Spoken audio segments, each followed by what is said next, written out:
Bueno, muy buenas tardes, muy contenta de arrancar este nuevo ciclo de entrevistas con autores latinoamericanos con Luis Negrón, que llegó anoche desde Puerto Rico.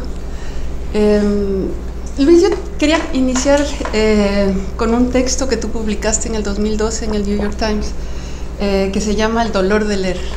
Y un poco a través de ese texto te acercas a la manera en que tú te acercaste a la lectura. Y en ese texto y en otras entrevistas que has dado y en otros textos que he leído yo, hay una especie de acercamiento entre la literatura y los libros y el peligro de ser diferente. Entonces quisiera que nos contaras un poco, que ampliaras esa relación que estableces entre el peligro y los libros. Esa crónica que me publica el New York Times, yo estaba en Guatemala y pues recibo un correo del New York Times pidiéndome un ensayo para la sección de op-ed sobre la homofobia en Puerto Rico. Y yo digo, caramba, pero o sea, hacer un ensayo sobre eso, yo no sé. Le dije, hay activistas, hay gente que pueden hablar de derechos de una forma más concreta, más eficiente, y les contesté, les dije, mira, yo realmente no creo ser la persona para hablar de eso con autoridad, pero sí te podría hacer un cuento, más o menos una crónica, donde yo te hable de cómo eso en algún momento me afectó o me excluyó, sin que necesariamente pues te esté hablando una tesis sobre la homofobia, porque ¿qué voy a decir? Que es mala, ¿no? Pues sabe como que no es justo. Así que pues comencé a hablar de otras exclusiones de la lectura, y en ese momento donde esa palabra sí logró una exclusión importante para mí.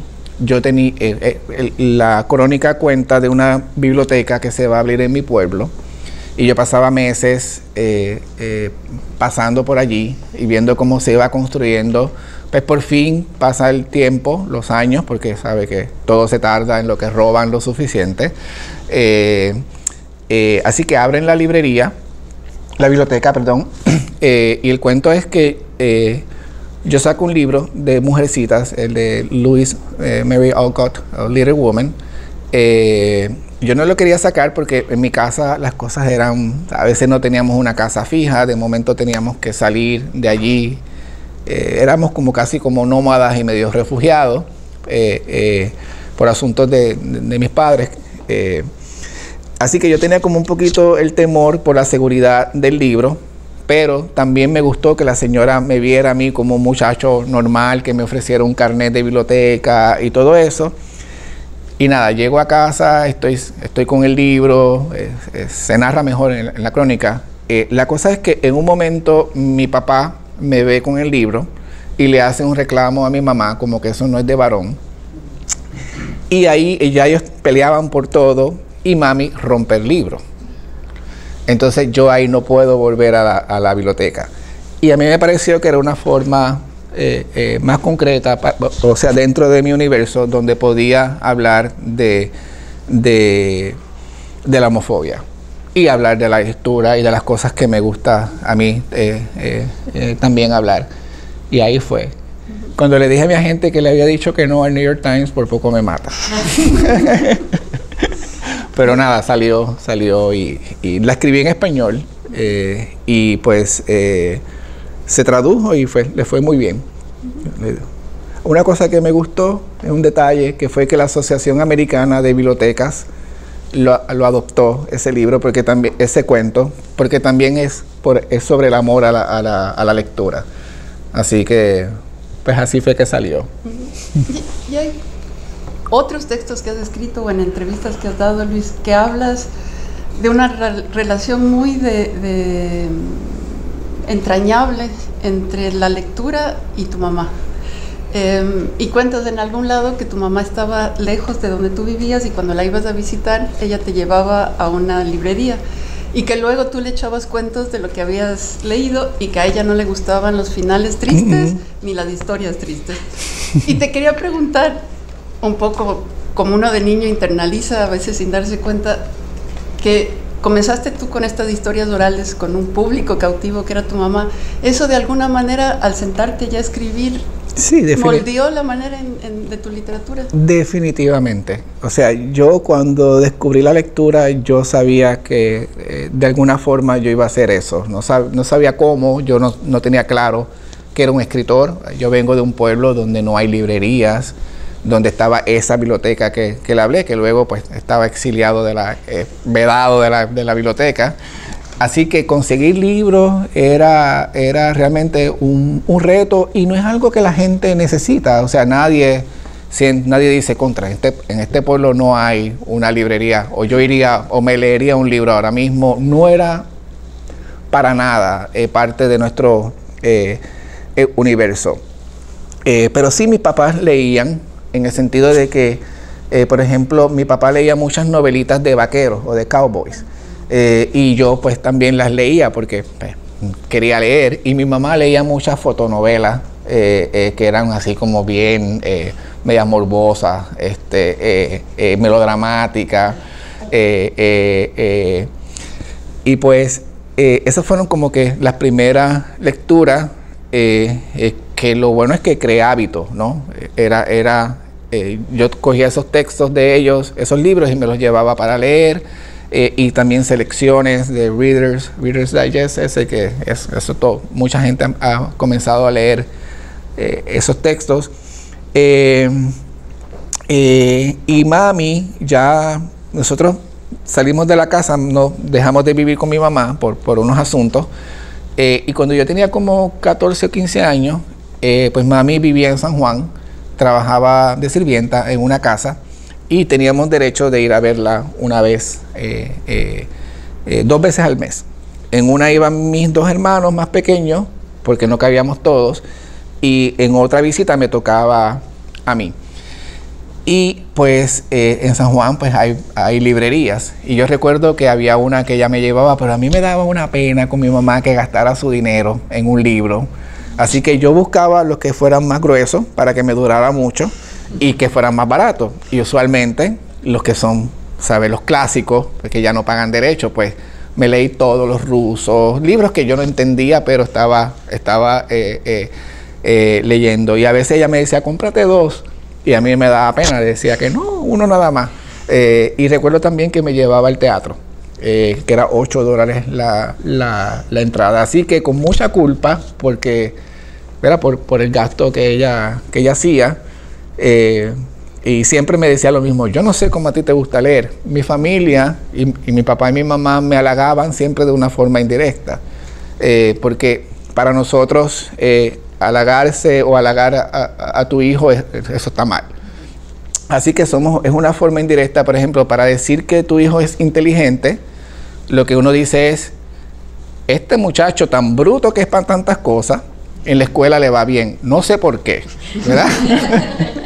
Así que también esa extrañeza para ellos, ¿verdad?, de que un muchacho le gustara, se ocupara de los libros. Pero también hay otra historia ahí paralela, ¿no? O sea, yo soy un hombre homosexual, y ya ahí habían señales, ¿no?, de esa otra extrañeza. Y a veces pues o era gay o era nerd. Entonces pues siempre estaba ahí, ¿verdad?, con esas identidades, las dos incómodas o fuera de lugar, ¿no?, en la dinámica más presente. Así que por ahí yo te diría que con mi mamá, y ella no le gustaban esas novelas que yo leía porque no tenían ilustraciones. Y recuerdo que a veces yo le estaba contando la novela y ella me decía, déjame ver la portada otra vez. Así que yo le mostraba la portada y ella miraba. Casi siempre había una reproducción de los personajes. Entonces ella quería tener un referente visual a lo que yo le estaba contando, y pues le cambiaba. Cuando leí, ¿cómo se llama? el beso de la mujer araña, ahí no le dije nada. Ahí ya empecé a tener secretos con mi mamá de lo que leía. Pero sí, yo te diría que... y mami también era muy... Yo leo, por ejemplo, un cuento como El Jardín, y yo siento que ese es el universo de mami. El universo de posibilidades, de milagros, de gente que empieza triste su vida, pero luego se transforma. A ella le gustaban los finales felices, le gustaba el escapismo, y yo entiendo, o sea, una vida tan dura, tú no quieres... A los pobres no nos gusta el cine que se trata sobre pobres, ¿sabes? Los pobres no quieren ir al cine a ver miseria y educarse sobre su propia situación. Al contrario, uno quiere ver entretenimiento, felicidad, alegría, espontaneidad. Así que con ella, ¿sabe? La regla siempre era que tenía que tener un final feliz, porque si no ella, pues eso era una injusticia muy dura para ella. Luis, cuando ya te piensas estudiar, te fuiste por el camino del periodismo y no de la literatura. ¿Trabajaste de periodista? Porque en general, cuando escuchamos hablar de los libros de Luis Negrón, de la obra de Luis Negrón, está inseparable de la figura de Luis Negrón como librero. Ya. Entonces quisiera que nos contaras un poco ese yo librero, qué tan unido está el yo escritor, y cómo el periodismo y el lenguaje periodístico un poco nutrió tu escritura. Yo estudié, yo comencé estudiando comunicaciones porque yo quería, mi sueño cuando tenía 17 años, yo quería ir a Televisa y hacer telenovela o hacer cine, ser famoso, ir a Hollywood y pues yo quería un mundo de belleza y un mundo de la representación y todo eso. Trabajé antes de entrar a la universidad, ese semestre trabajé de asistente de dirección para un documental que hicieron en Puerto Rico. Era un docudrama, así que tenía como ficción. Es un cuento largo, pero tuve esa suerte. No me pagaban, obviamente.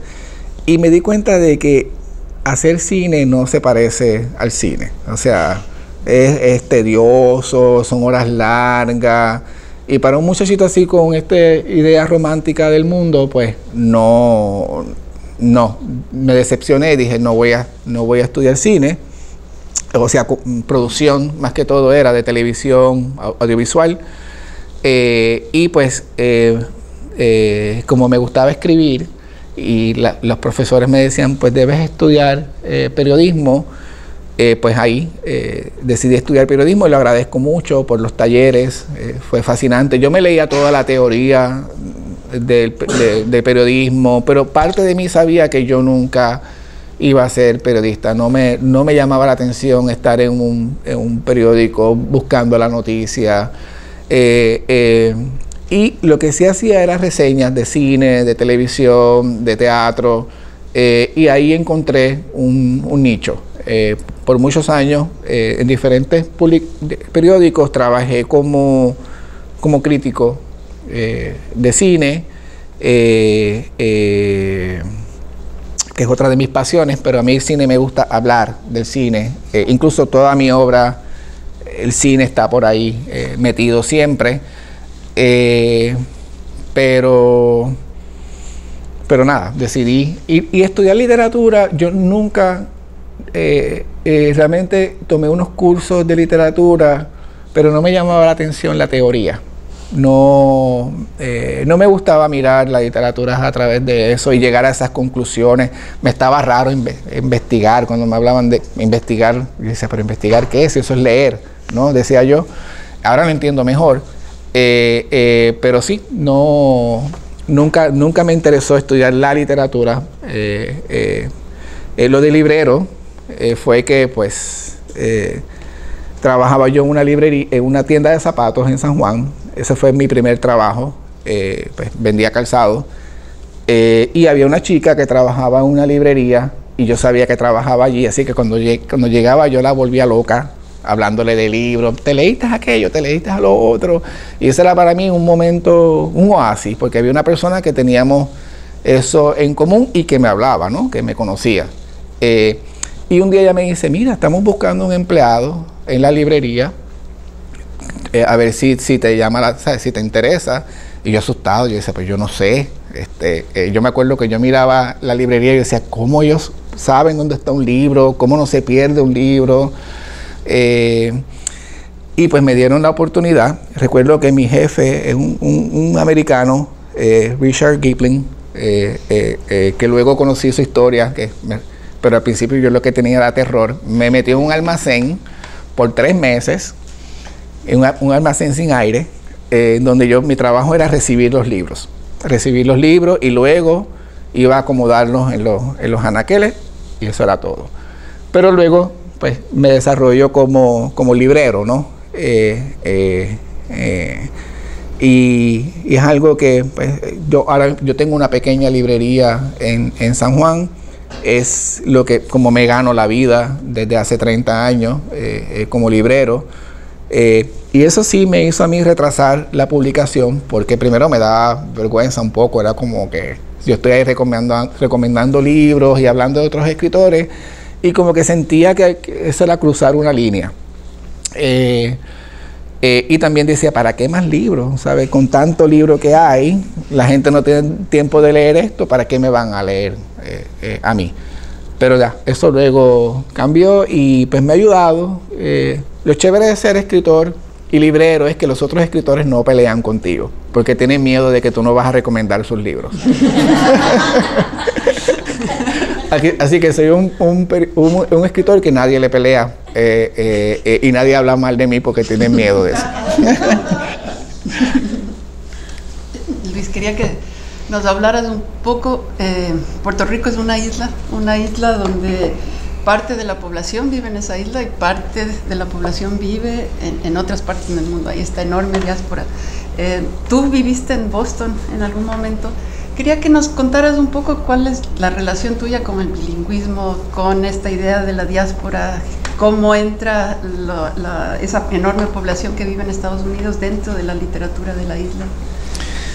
Pues yo vengo de una familia donde los hombres de mi familia trabajaban como unos 6 meses. En los meses de verano o de otoño trabajaban en Boston limpiando patios. Eran jardineros, ¿no? Yo recuerdo cuando venía el americano que iba a Puerto Rico a reclutar y se recibía muy bien y todos nos daba gracias del Señor. Nadie, o sea, en Puerto Rico la cuestión con el bilingüismo es un mito, porque solamente el 30% de la población habla inglés y el resto nada.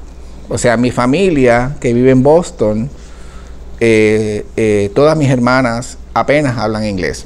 Viven casi 30 años allí, pero realmente no necesitan muy poco el inglés. Y yo que vivo en Puerto Rico soy el que más lo puedo hablar. También eso tiene que ver con acceso a la universidad, el acceso a libros, a otros gustos. A mí me gusta ver cine, los subtítulos en Puerto Rico son en inglés cuando vas al cine a ver una película francesa. También pues se me hizo fácil, yo creo, aprender el idioma. Soy el único que vive en Puerto Rico de mis hermanos, así que Puerto Rico continúa siempre en otro lugar. Ya la mayoría de los puertorriqueños no vive en Puerto Rico, vive fuera. Pero siempre es común. Yo contaba que yo pues soy de un pueblo que se llama Guayama, que era al sur, y a 1 hora y media de San Juan, que es la capital. Pero en Puerto Rico la mayoría de la gente que no vive en San Juan le tiene terror a San Juan. Piensan que es así como una metrópoli, que no saben manejar allí, que se van a perder. Así que yo fui primero a Nueva York que a San Juan. 2 veces fui a Nueva York que a San Juan. Y eso pues no debe extrañar, porque sí conocíamos el camino al aeropuerto, pero para nada ir a ningún otro lugar. O sea, ellos no se aventuraban nunca a visitar otro espacio. Así que esa Boston era para nosotros como decir otro pueblo. O sea, no era un lugar lejos para nosotros en ese sentido de que era difícil llegar. La gente iba, trabajaba y luego venían y pues con ese dinero que acumulaban, pues arreglaban las casas poco a poco. Y pues siempre, y luego cuando dejaron de emigrar para trabajar, pues migraron para quedarse. Ya, por ejemplo, en mi generación, la mayoría se quedó en Boston, y ahora los muchachos, pues los que han nacido y los nietos y los bisnietos, pues ya somos más de Boston que de Guayama. Decimos Boston, pero realmente es en Lowell, que queda más o menos cerquita.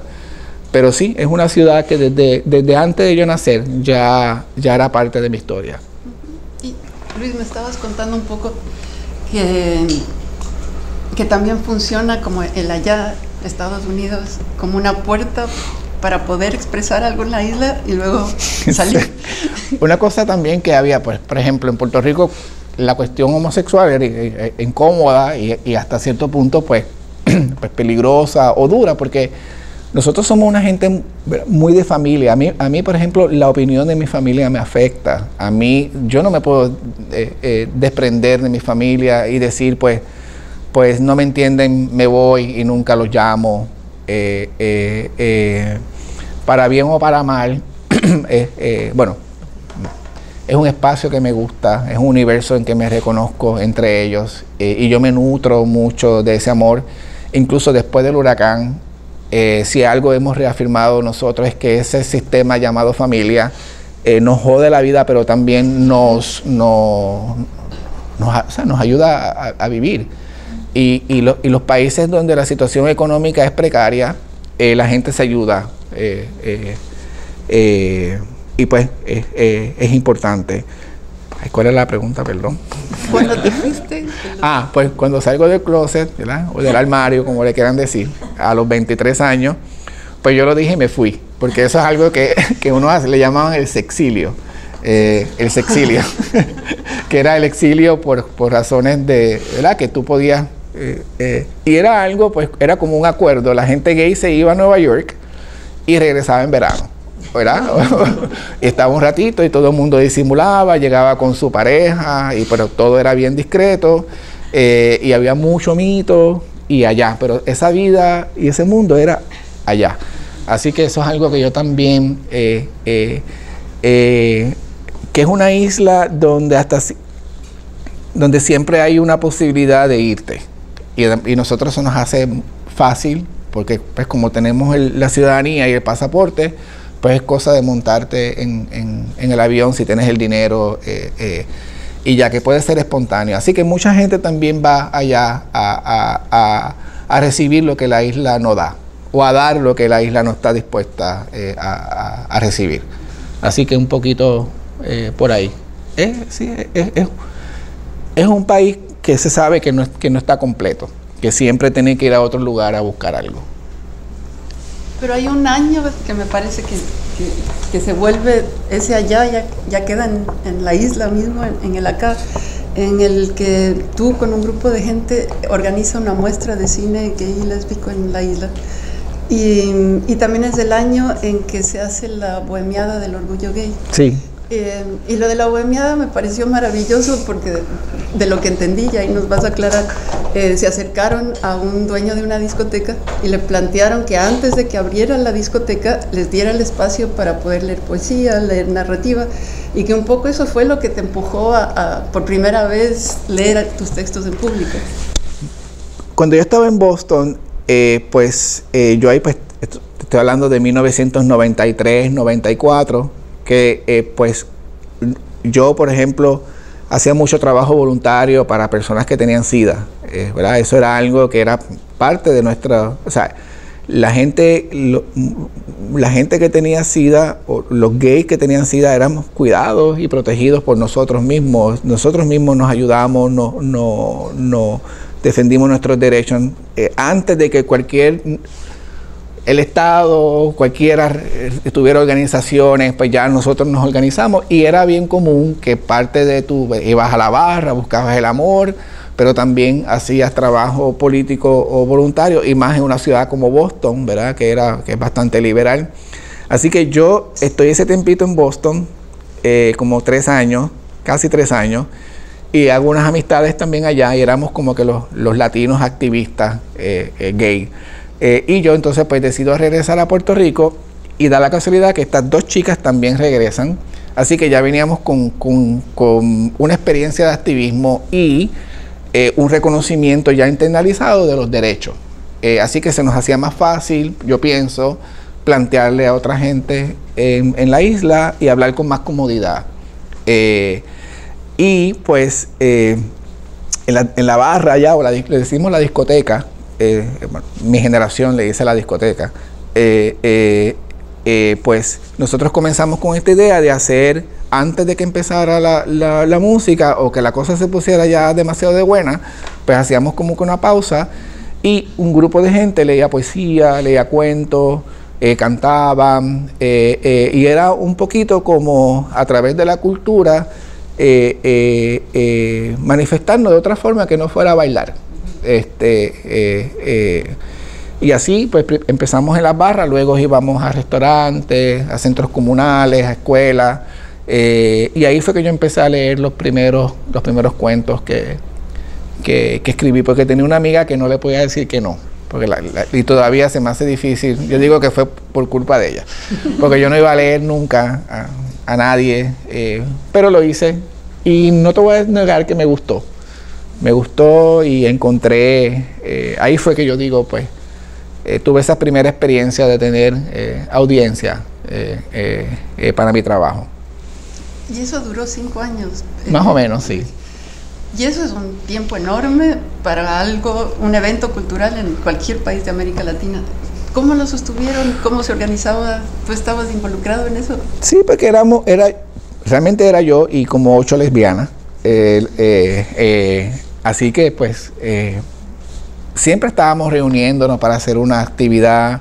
De verdad que, y era bien variado porque llegaba más gente, mucha gente nos decía que eso era como que autoexcluirnos, como que nosotros estábamos creando un gueto, pero o sea, no había otros espacios. Así que luego de ahí sale también Homoerótica, que es que sale en el 2007, que es que publicamos esta antología, y ya luego sale otro grupo. El de nosotros se llamaba Mango con Pique. No sé por qué. Alguien se le ocurrió y nadie lo discutió. De seguro. ¿Qué es pique? Pique es como salsa picante. Sí. Pero mango con pique, porque en Puerto Rico no se dice mango, se dice mango. Así que era Mango con Pique. Y luego, pues, cuando sale la antología y todo eso, pues sale otro grupo que se llama Homoerótica, que ya pues es más formal, hacen publicaciones.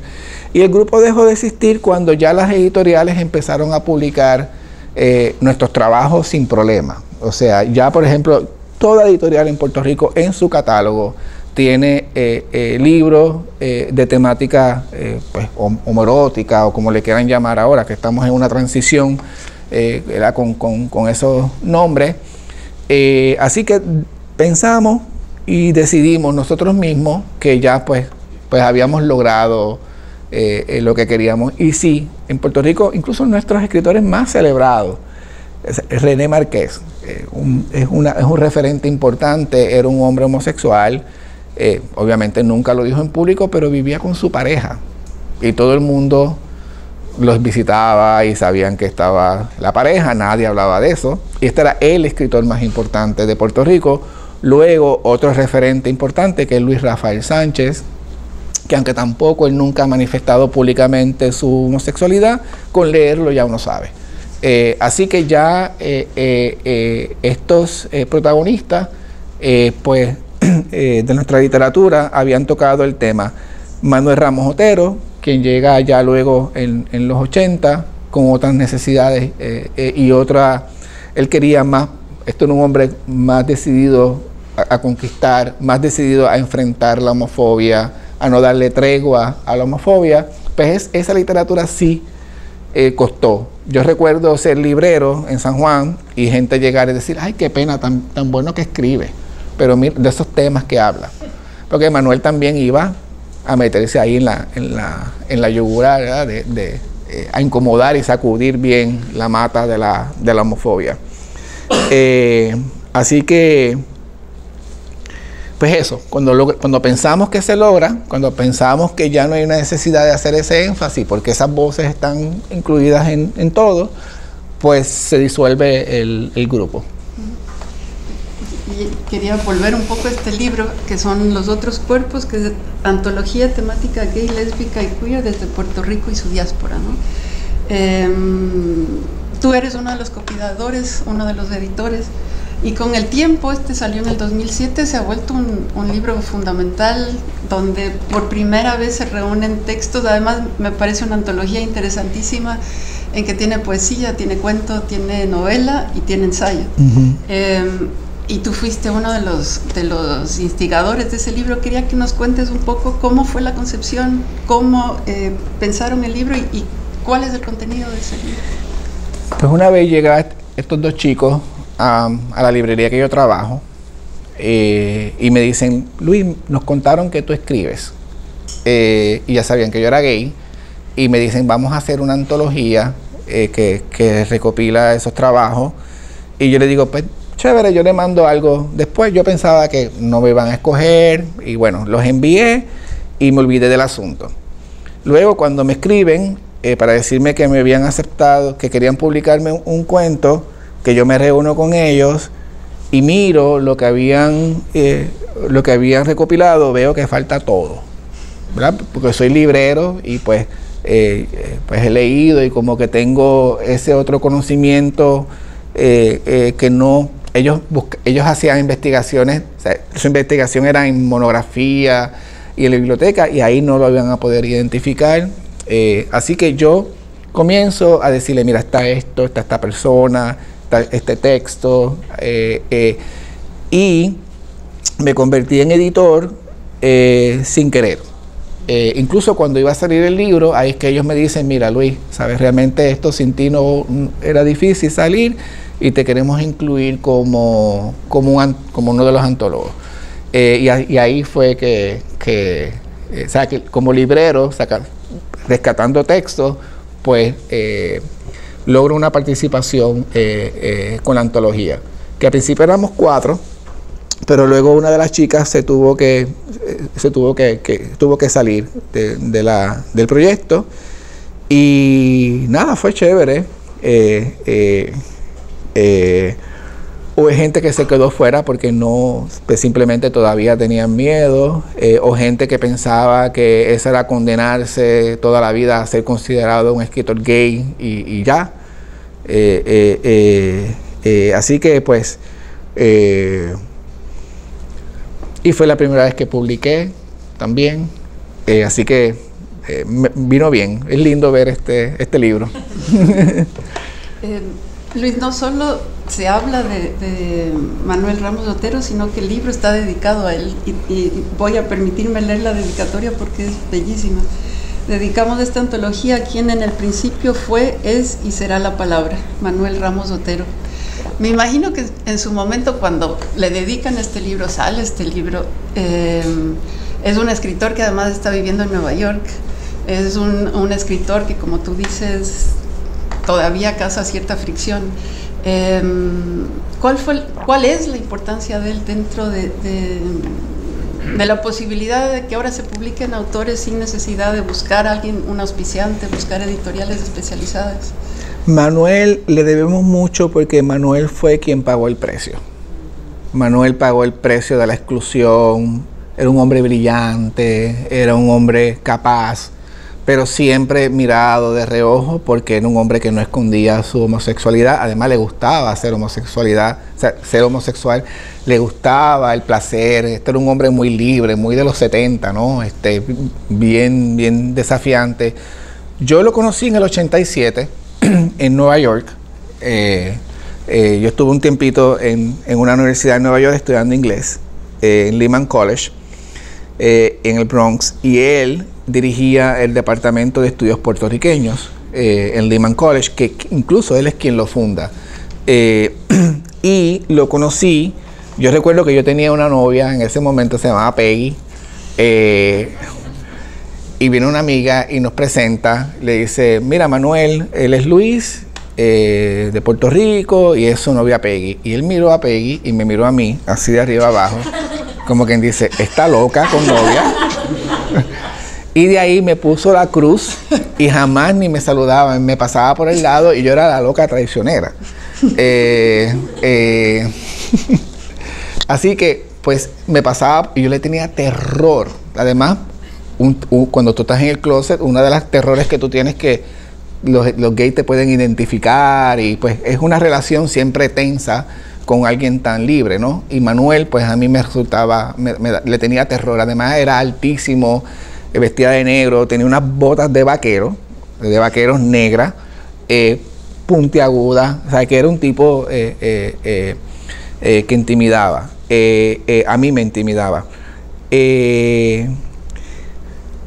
Pero luego, ¿verdad? Cuando pasa el tiempo que yo empiezo a leerlo, Manuel muere de SIDA también, ¿verdad? Para el colmo del precio que pagó, muere de SIDA, y ahí deja sus libros más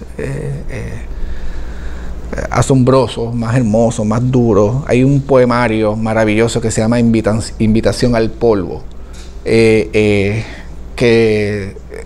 o sea, todavía yo lo tengo retumbando en mi cabeza, esa lectura que hice hace un montón de años. Y poco a poco, o sea, de momento él desaparece, ¿verdad? En los 80, bueno, después que muere, él pues como que desaparece. Y la gente, mis generaciones que ya estábamos más tranquilos y más que habíamos vivido más la cuestión gay y todo eso, que sabíamos, y además en los 90 estaba bien de moda todo lo que era gay, era como que uno quería pues películas gay, series gay, la cosita gay, cualquier cosa que te validara, ¿no? Y entre eso pues surge y resurge un interés por la obra de Manuel, y por suerte entonces se rescata su trabajo, y nosotros incluso en un momento pensamos llamarle a la antología Los Hijos de Manuel, ¿verdad? Porque nos reconocíamos, o sea, una persona gay en mi momento teníamos dos familias, y cuando tú tienes dos familias tienes dos genealogías, y te debes tu lealtad a tu familia de sangre y a la familia que te acoge, que es la de la barra, la de los amigos, así pues quisimos hacer ese homenaje a él, y fue lindo, fue un momento, ya él había muerto, así que a mí me toca acercarme a su familia para pedirle los derechos y nada, solamente escuchar los cuentos sobre él, aunque yo le tenía miedo. Le cuento esto rapidito. Columbia University adquirió todos los documentos de Manuel, el archivo, y me invita a mí a Nueva York para que yo hable, porque hubo una pequeña ceremonia para celebrar la acogida, ¿verdad? de ese material. Me sorprendió, sé porque yo soy gay y él, pues Manuel era, así que yo lo que hice fue que le escribí una carta a Manuel, que yo le decía, era en inglés, y era como que decía, Manuel, we're still fierce, ¿sabe? Como que no nos hemos domesticado, que no tenga miedo, que no somos obedientes. Incluso le conté de mi tiempo cuando él me odiaba por closetero, le contaba de mis pasiones, de ya mi búsqueda al placer, al deseo, ¿verdad? Que es que es a lo primero que tú te rindes. Antes de hablar de derechos, ya tú tienes deseos, ¿no? Que son más fuertes que uno. Así que un poco le hago esa carta, ¿verdad? Ya después. Así que Manuel ahora, pues, en Puerto Rico ya está considerado también un gran escritor, que es lo que era. Y pues es así como que este ícono para nosotros. Y en esta antología aparece el cuento que luego sería el título de tu libro, Mundo Cruel, sí. Y quería detenerme un poquito en ese cuento para que nos cuentes cómo construiste ese cuento, y sobre todo, no sobre todo, pero también en varias entrevistas que tú has dado, marcas una diferencia, y tal vez ahora con lo que hablabas de que seguimos en la lucha y seguimos fuertes entre lo gay y lo marica, y que tú te desbancas de lo gay y te vas para el otro lado. Entonces quisiera que nos contaras un poco, porque creo que tiene mucho que ver con ese cuento en especial. Mira, yo hago eso también por razones políticas. La idea, yo establezco esa diferencia porque también me preocupa que lo homoerótico se entiende solamente desde un espacio, ¿sabes? Desde Nueva York, blanco, de cierta clase social, y que esa es la identidad que se supone que entonces todos aspiremos, y que es la identidad que cuando nos parezcamos a eso ya somos libres, o ya es la única posibilidad de reconocer los derechos, y está chévere, ¿verdad? Pero es otra forma de imperialismo, y el imperialismo es malo porque simplemente excluye otras formas de ser que pueden resultar igual de válidas e interesantes, o igual de complicadas y no conformes, ¿no? Así que pues yo siempre digo eso, rechazando un poquito la idea del homosexual como una sola cosa, como por ejemplo, no todos somos Ricky Martin, o no todo el mundo se quiere casar y adoptar niños y ese tipo de cosas, y el hecho de que otra gente que lo manifiesta de otra forma, pues me parece igual de válido y de hermoso. Así que siempre digo eso. También Lemebel hacía mucho esa distinción. Es una distinción más de clase, es un reclamo más de clase, y yo tengo una identidad de clase bien fija, o sea, yo me miro a mí, es uno de mis temas también, me interesa una mirada desde, ¿verdad?, de los personajes. Yo casi siempre tengo bien claro de dónde vienen, ¿no? Y yo pienso que eso todavía te define mucho, y es una de las formas que uso para caracterizar. Así que hago esa diferencia, también para sacudir la mata del conformismo gay. También es un poquito, porque también, o sea, yo recuerdo que, o sea, yo en la barra hay muchos prejuicios también, que incluso en Mundo Cruel el cuento se trata sobre eso, ¿no? Supuestamente la homofobia se termina y están estos dos chicos gays que no pueden aceptarlo, no quieren bregar con la idea. Porque el mundo, ellos eran la jerarquía y el mundo se cambió, así que ellos pierden esa posición. Y pues yo creo que por ahí es que va el asunto. También es como que aburrido estar de acuerdo con todo, ¿sabes? Como que ya a mí se me está aburriendo eso de ser gay, es como ya, porque una de las cosas que no, o sea, no tiene nada que ver con lo que uno es realmente, pero algo que era lindo o entretenido era ese desafío, el desafío, el que tú sabías que tu presencia incomodaba,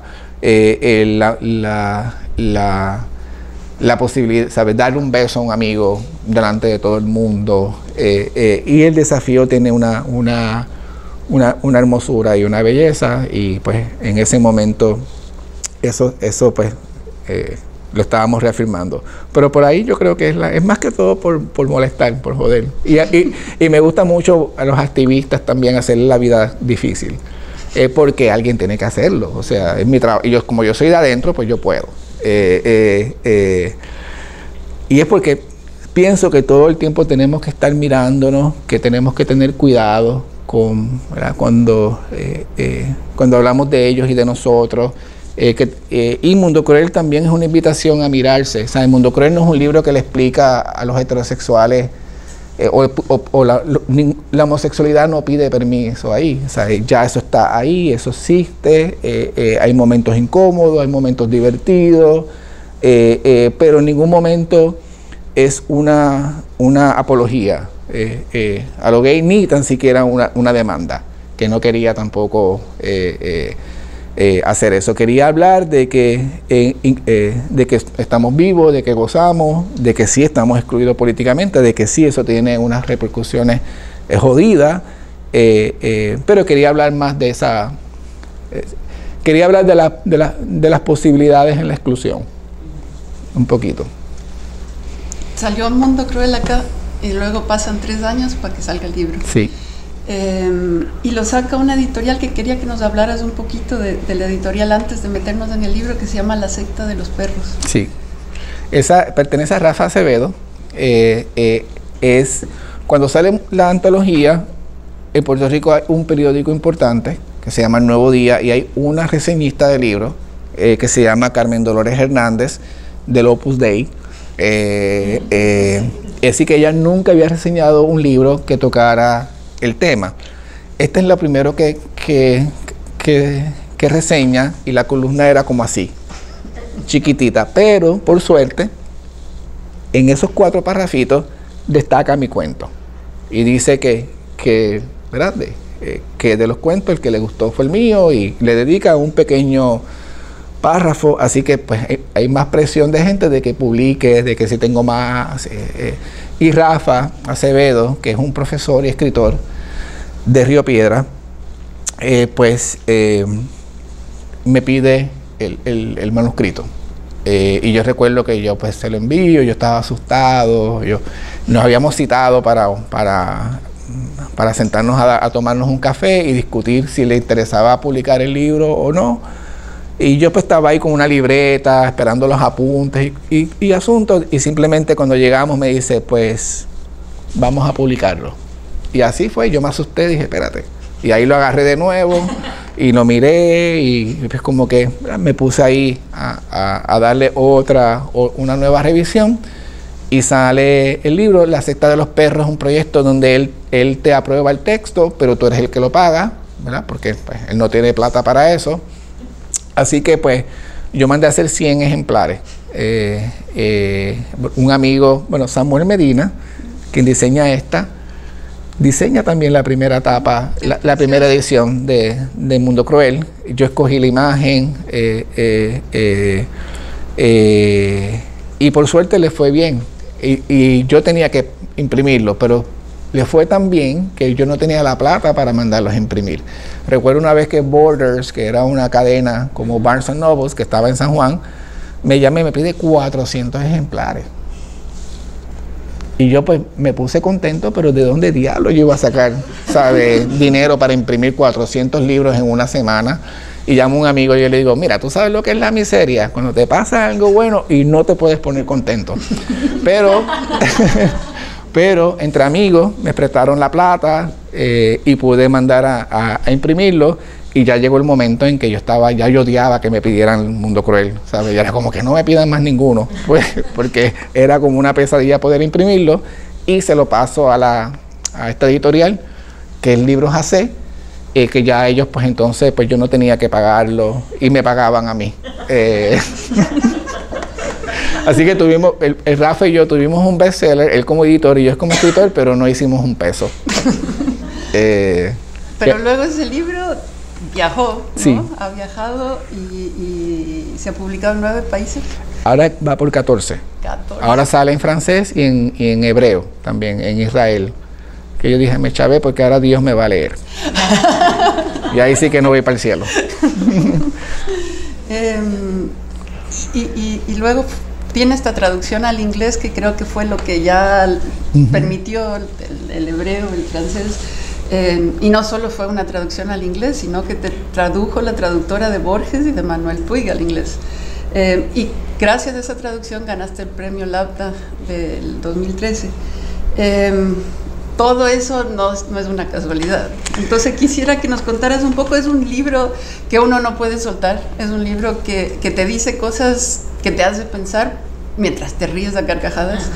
Es un libro donde Santurce, que es un sitio que no está en el imaginario, de repente se vuelve un microcosmos que representa y tiene una voz, y hay un barrio ahí. Quisiera que nos contaras un poco cómo armaste ese libro. Mira, lo de la traducción, te hago un cuento rapidito. Yo iba a almorzar en una cafetería de unas señoras dominicanas que me encantaba ir ahí porque me mimaban como un hijo. Yo soy huérfano, o sea, mi mamá murió. Me encanta tener ese cariño de señoras, y yo siempre estoy adoptando madres por ahí. Así que una en particular, recuerdo que me dice, oye, me dijeron que tú publicaste un libro. Y yo, mentira. porque tenía miedo que lo leyera, porque son bien católicas, y yo decía, pues ya me van a excluir, no me van a querer, y yo me importaba más que me quisieran que otra cosa, ¿sabes? Que ya yo tenía derechos y espacios, ¿verdad? Para manifestarme, pero ahí pues como que era un closet ahí autoimpuesto. Y un día ella llega a la librería donde yo trabajo a comprar el libro. Y yo, ay, Dios mío. Entonces, pues yo le dije, no, yo se lo regalo después. Me dice, no, dámelo, que yo lo voy a comprar. Lo compra, se lo lleva. Nada, después viene y me habla del libro, me dice que se rió muchísimo. Me dio con el libro, me dice, tú eres un fresco. Pa. Pero, le hago este cuento, su hijo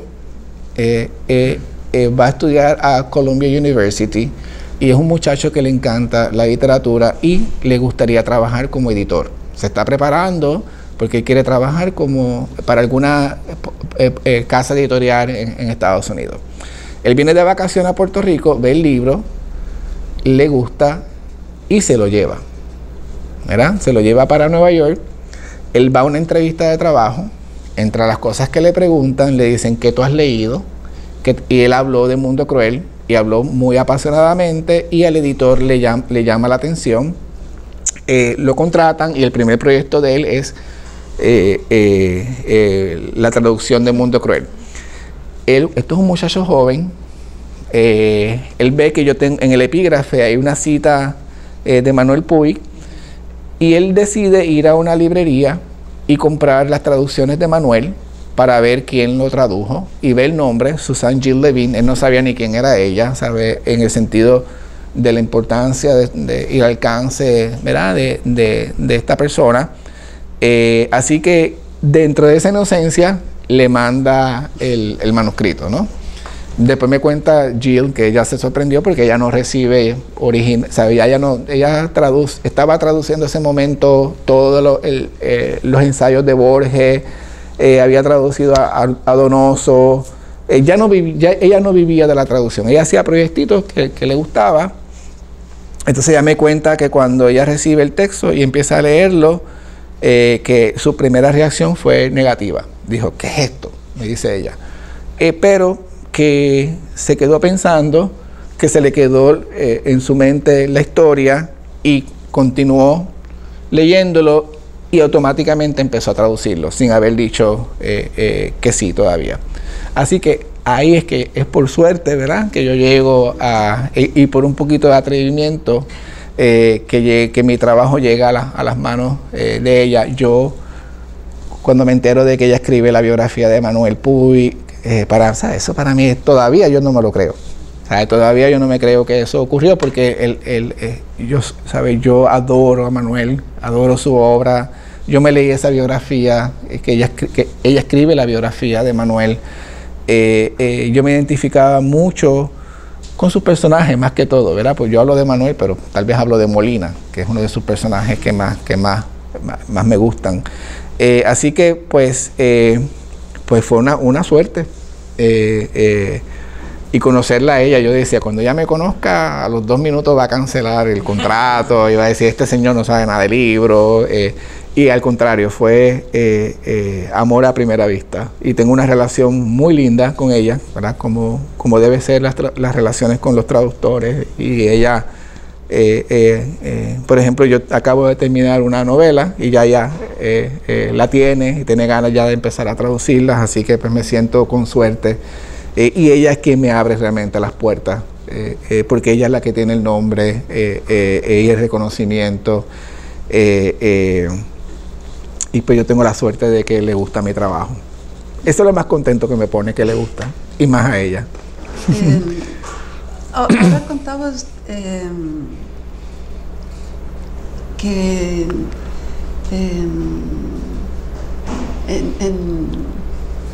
me voy a ir a otro lado, sí, y después regreso.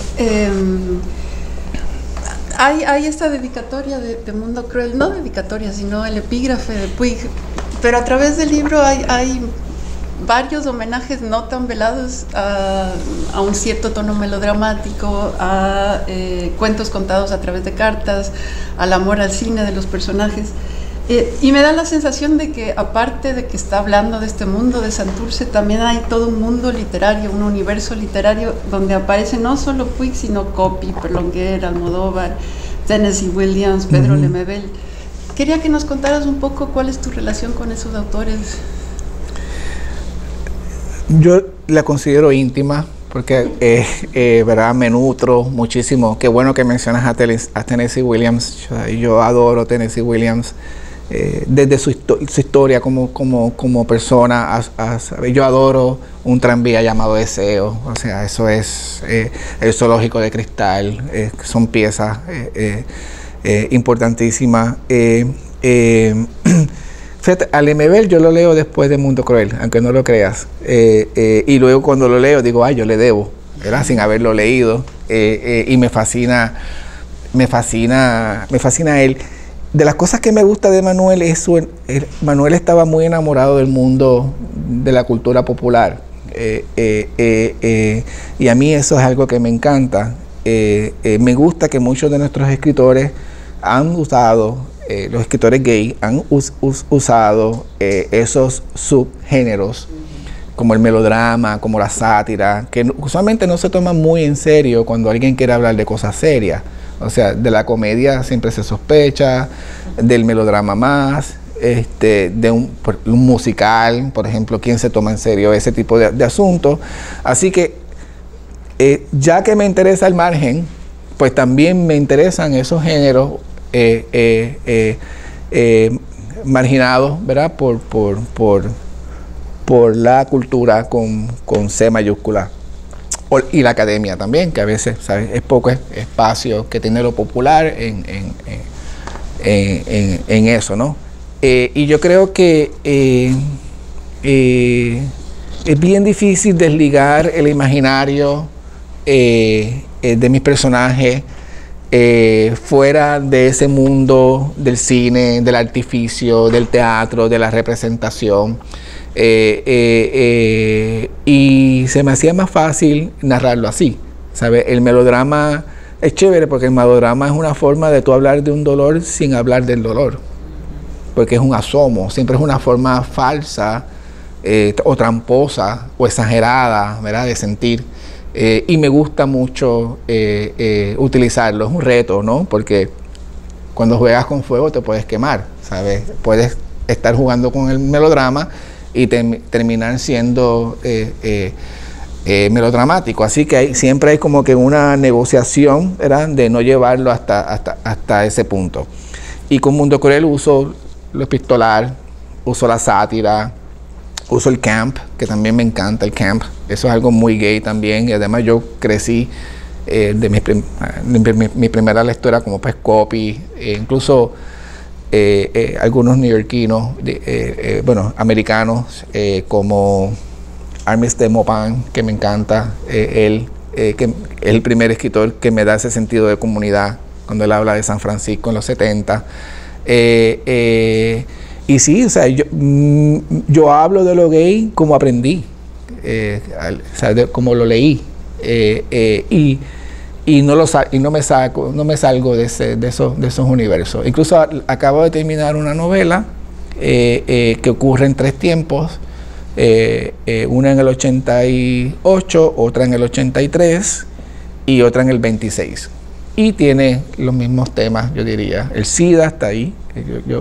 Incluso esto es una novela sobre el SIDA, que era algo que me interesaba mucho todavía explorar. Yo creo que hay mucho que tengo que hablar sobre eso y las posibilidades narrativas de ahí, de eso que es una página que se pasó en Puerto Rico. Eso es algo que acabó con mucha gente, pero hay poco escrito sobre eso. También hablo del cine, o sea, todo ocurre al principio en un videoclub, así que ya hay una relación con esas pasiones mías usuales. El día que se presentó Mundo Cruel, Rafael Acevedo un poco parecía jocoso, parecía que no, decía que tú estabas inaugurando un género que era el queeresco. Sí. Quería saber un poco qué abarca ese término y si esta nueva novela también va por ahí. Hay personajes que son picarescos. A mí me gusta la picaresca, me encanta el personaje que supuestamente hace paz con todo, pero siempre se está saliendo con la suya o pervirtiendo las cosas a su favor. Te diría que es como El Jardín, tiene ese tono, es un tono más, ¿verdad?, más narrado, menos espontáneo, menos perteneciente al lenguaje popular, pero sí hay personajes, incluso los que me terminaron gustando más o divirtiéndome más, pues son personajes que podrían caer en la picaresca, más resueltos. Además, ¿sabes? Si vas a hablar del Caribe, pues eso es algo que está siempre bien presente y me encanta la picaresca. Una cosa que es como reseña tras reseña en Argentina, en España, en Costa Rica, en Puerto Rico, todos hablan mucho de la manera en que dominas el lenguaje popular, ¿no? Y nos contabas hoy en la mañana que el primer rechazo de la novela fue porque parecía demasiado localista. Y justamente esa singularidad es lo que ha hecho que se conozca tanto. Volviendo un poquito a la traducción, me pregunto qué tanto contacto tuviste con la traductora, porque hay unas palabras que realmente en el contexto se entienden, pero son muy específicas. Mira, por suerte, Jill es una mujer que había traducido personas que se consideraban intraducibles. Por ejemplo, esta mujer traduce a Severo Sarduy. Quien ha leído a Severo Sarduy, pues conoce su dominio, ¿sabes? Este hombre está montado sobre la palabra. O sea, si la palabra es un potro, él la domina y es lo que él hace con... Él rechaza lo ordinario en cualquier palabra, ¿no? Y ella lo logra traducir con éxito. También traduce a Cabrera Infante. O sea, que ya estaba cómoda traduciendo la espontaneidad y del lenguaje del Caribe. También, obviamente, con Manuel Puig, que especialmente en La traición de Rita Hayworth, que ya estaba la cuestión de la oralidad, y no le cogía miedo. O sea, ella no, para eso no, ella, al contrario, eso le gusta. Ella celebra las palabras inventadas, la palabra que casi dice, y yo trabajé muy de cerca con ella en la traducción. Incluso lo trabajamos revisábamos los textos en Nueva York. Yo viajé allá y estuve con ella, así que tuvimos como que un affair ahí de una semana, yo digo. Y yo estaba loco porque termináramos de corregir para que me hablara de Manuel y una mujer que conoció a Borges, que conoció a Bioy Casares. Entonces, pues, te hace cuentos íntimos, ¿no?, de toda esta gente, y pues para mí era pues como que fascinante. Y ahí es que se da la traducción. A mí me gusta y funciona, y por suerte encontró, se logró traducir las cosas importantes como el humor, y pues la reacción de los diferentes públicos es casi siempre la misma. Quería regresar a esa reacción del público.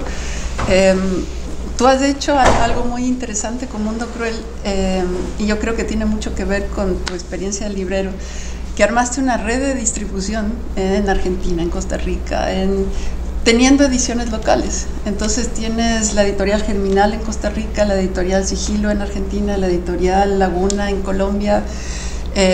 Quisiera que nos contaras un poco cómo funciona, si había un plan, y la importancia de las ediciones locales ahora mismo en América Latina.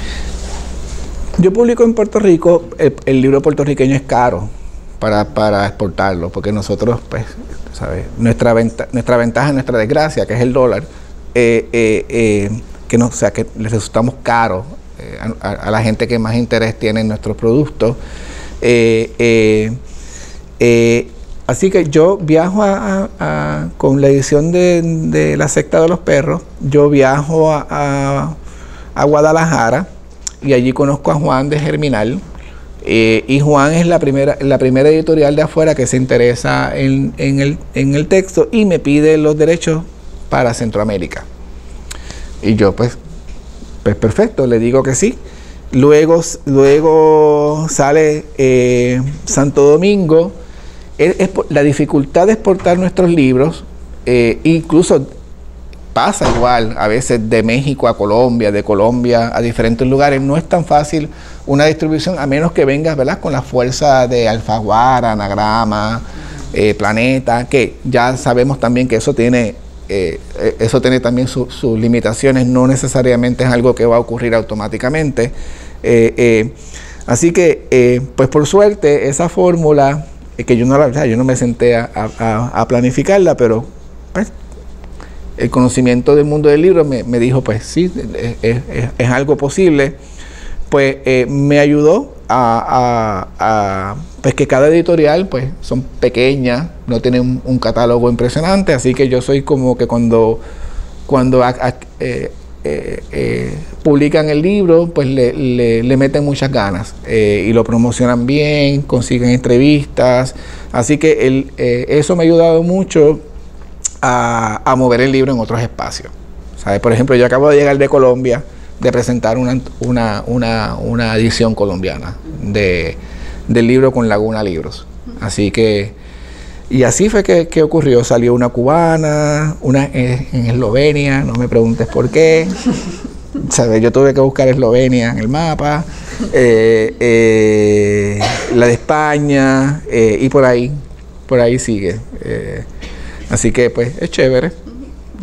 Te quería hacer una pregunta. Justamente a partir de la edición argentina se incluyen 2 cuentos más. Sí. Y quería saber si eso cambia el sentido del libro, porque son cuentos que ya no ocurren en Yo no le he dicho eso a nadie, realmente. Eso fue porque ellos querían y yo pues no tenía el corazón de decirle que no. Y tenía unas preocupaciones, ¿verdad? En ese momento todavía los libros flaquitos, como se le dice, pues no se vendían muy bien. Eso ha cambiado ahora. Lo breve, incluso hay de nuevo, o sea, la poesía, el relato, los libros pequeños que te puedes terminar en una sentada, pues resultan, el ocio murió, así que la gente le gusta la brevedad. Así que esa fue la idea, pero yo a nadie le he dicho eso. En Puerto Rico a nadie le he dicho eso. No importa. Ya voy a ir intentando terminar, a pesar de que queda un montón ahí. Quería que nos contaras un poco, Luis, tus cuentos se salieron ya del libro, están como musicales, como obras de teatro. Parece que a futuro Benicio del Toro los lleva a Netflix. Quería saber un poco si tú estás involucrado en la dramaturgia, si tú intervienes en la adaptación. ¿Cómo ha sido esa relación de entregarlos a otros? Con el teatro sí.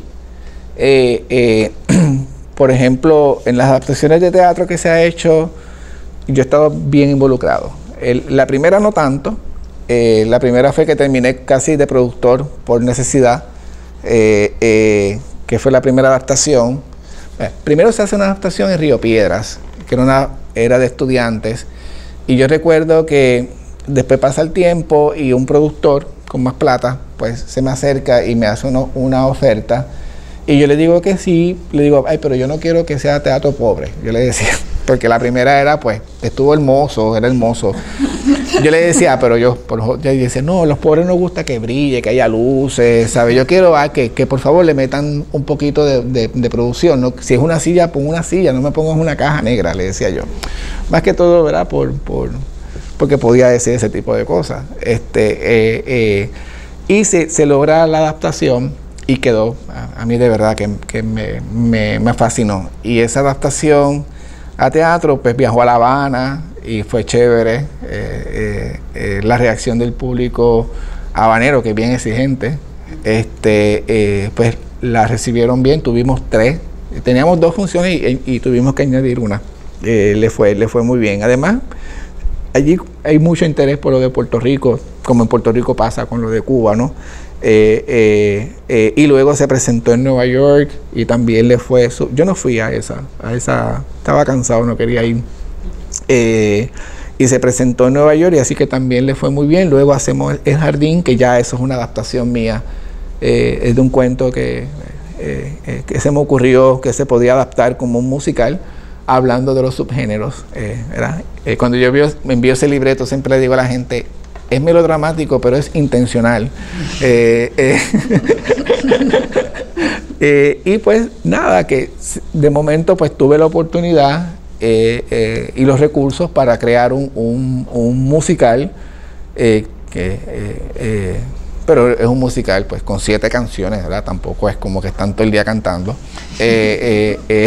Yo hacía esa advertencia porque hay gente que los odia. Y pues ese era mi reto, como que fueras allí a este mundo de fantasía, a este mundo de artificio. El musical es optimista, ¿sabes? El musical no es para pesimistas, ¿sabes? O para gente pragmática. Hay una negociación ya con la realidad, ¿no? Para tú. Y me parecía que todo ese mundo era perfecto para hablar de algo tan duro que era la muerte, era del SIDA. Así que pues, o sea, hizo un musical con homosexuales y del SIDA y muere. Así que pues era difícil venderlo, pero lo logramos. Y fue gracias al gusto que tienen en Puerto Rico por el libro. La gente le es bien leal al libro, es bien leal a cualquier cosa que surge de ahí. Y yo pues eso lo agradezco y lo cuido mucho, ¿sabes?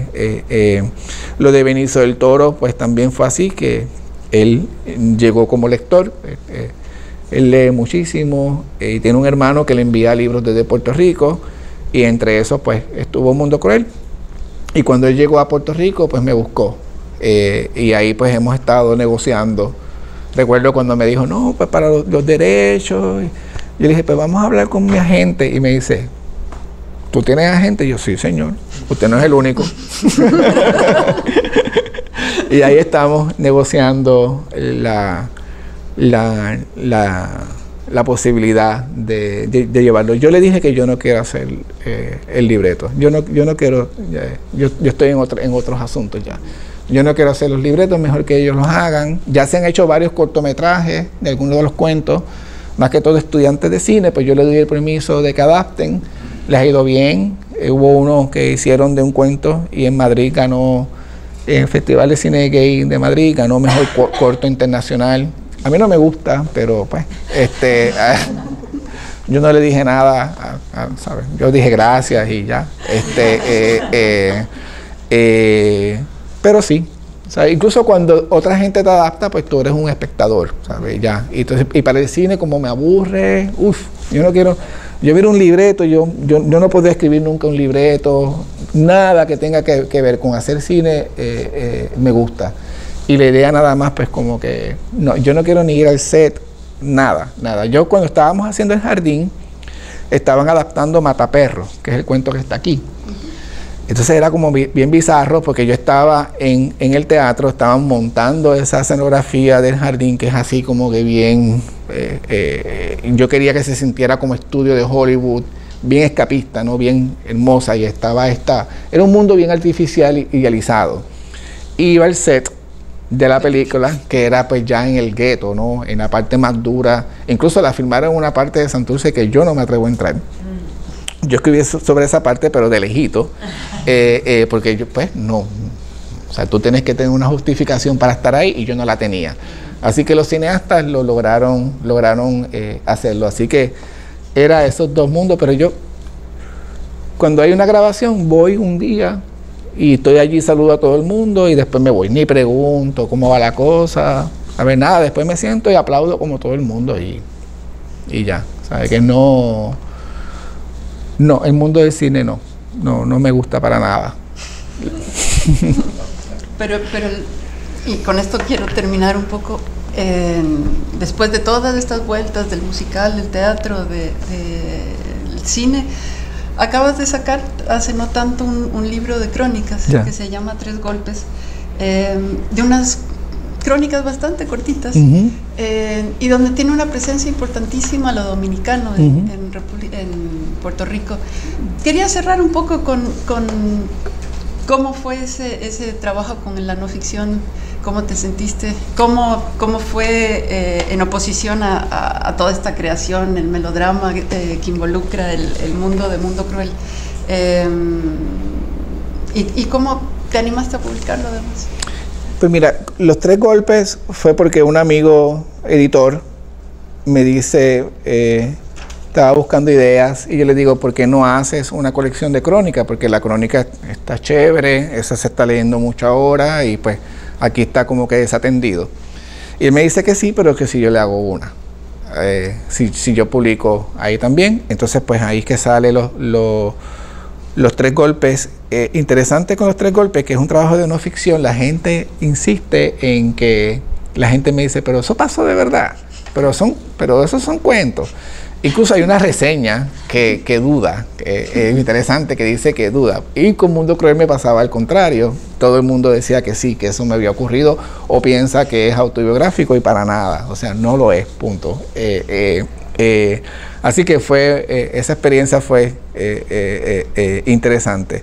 Me encanta la crónica, me encanta la no ficción. Incluso el Mundo Cruel tiene mucho de crónica. Hay cosas que se narran ahí de una forma más escueta, de una forma menos abarcadora, más directa, más limpia. Así que no se me hace difícil manejar. Además, la crónica, como yo, había momentos en que quería crear, así que me ponía a narrar lo que yo pensaba que estaba pensando un personaje o imaginando. ¿Cómo tú llegas ahí? ¿Verdad? Y en la crónica hay espacio para imaginar, hay espacio para hablar de posibilidades que no existen, así que hay espacio para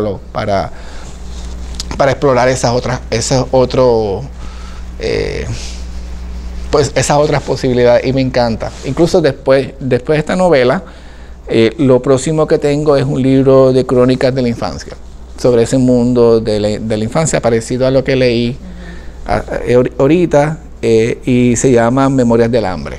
Y eso viene pronto también, después de la novela, que se llama Los Inocentes.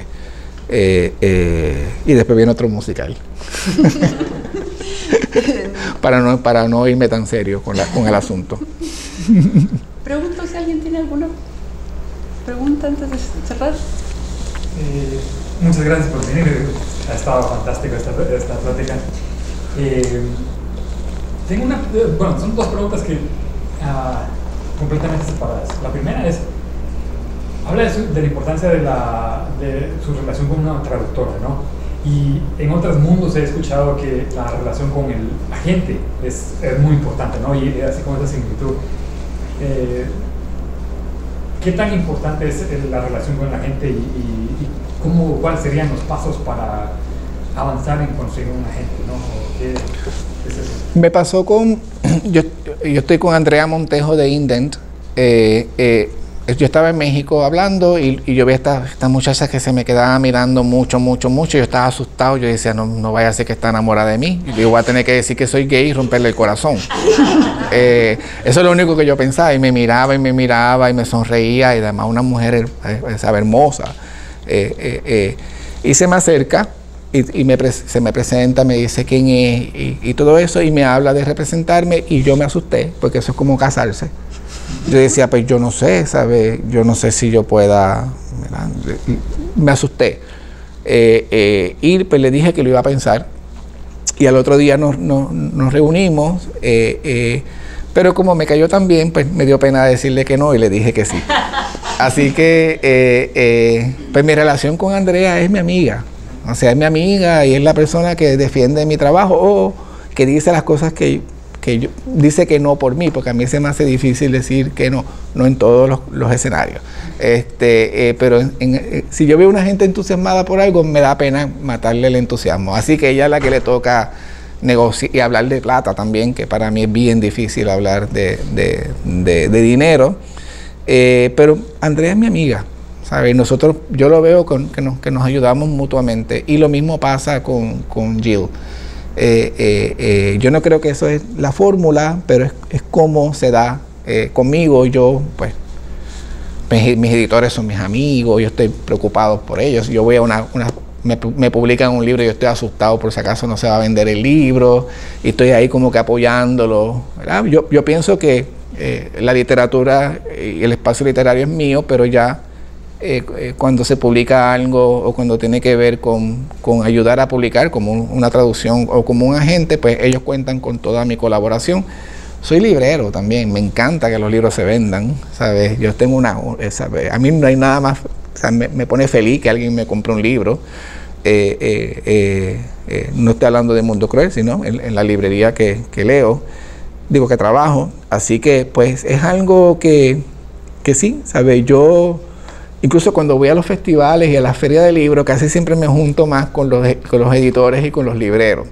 Y se me olvida pues que tengo que compartir con los escritores también. Así que hago como un esfuerzo de ir allá. Pero mi mundo donde más a gusto me siento es entre editores y entre libreros. Además, los escritores siempre están hablando de lo mismo. Y yo pues me gusta esa otra cara, ¿verdad? del mundo de los libros. Y por ahí, sí, es fácil, de verdad, no son mis amigas. Sí. La otra pregunta era todas las diferentes producciones de libros, de la producción literaria que ha tenido. ¿De qué manera organiza el siguiente proyecto mientras está escribiendo uno, no? No, eso ya ese libro está hecho. Yo no tengo que hacer. Yo lo que tengo que ir a viajar y decir la portada si me gustó o no, y seguirlo. Sabe que no. Yo después de Mundo Cruel hice Los Tres Golpes, hice Jardín. El Jardín me tomó como 2 años de mi vida, el musical, y eso era lo que yo quería hacer, no era una distracción. Y luego de la novela, cuando la tenía ya a punto, pues viene el huracán María. Eso pues para mí fue duro, que hay una depresión grandísima. Yo quería desaparecer, o sea, yo no quería hablar, yo le perdí el gusto a un montón de cosas. Entonces, me narro así y me asombro, pero se llama depresión, ¿no? Y además pues lo que pasó, pierdo mi casa. Y de momento es como que todo acuerdo cambia, ¿no? Como que las cosas pierden sentido. Me quedo desempleado, bueno, fue un lío. Y la novela la abandoné, le cogí hasta odio a Los Inocentes. Le digo que le cogí odio. Yo creo que era odio a ese espacio donde yo la estaba creando y se había ido. Yo no contestaba llamadas ni de mi agente, de nadie, ni de nadie, ¿sabes? Era como que no quería, ¿sabes? Que solamente era pues lo básico, ¿no? Comer, la gente, mi gente, ir a ayudar, a hacer cosas. Pero pues luego cuando las cosas van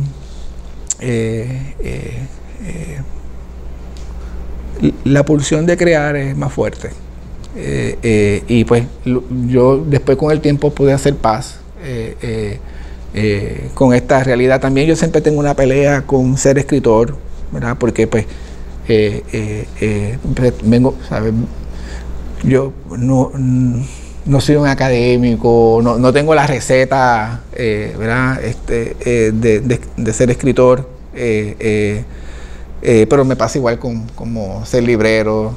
Y después hablando con otros escritores, la mayoría también se sienten impostores, ¿sabes? Yo creo que eso es algo que nos pasa mucho, como venimos a hablar de algo que dudamos, porque escribir es bien difícil. O sea, esto es algo que ojalá yo fuera actor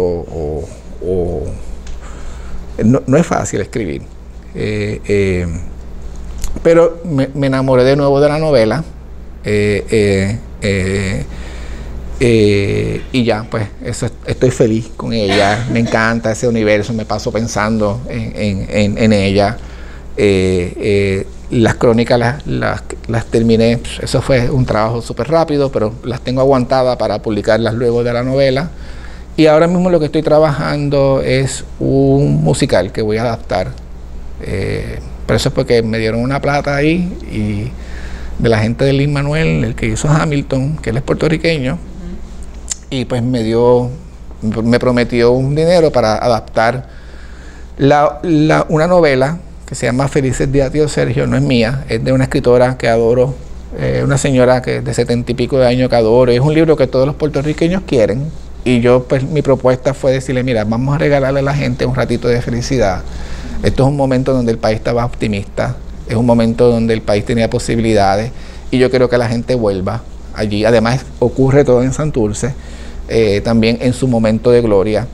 Y yo quiero hablar del optimismo, ¿sabe? Quiero hablar de cuando éramos felices. Y el musical es algo que me da que me da eso. Y mi gente que son más rigurosas van, porque ellos confían y van, así que puedo también cumplir con ellos. Y seguir, tengo el proyecto de la librería, tengo nietos, ¿sabes?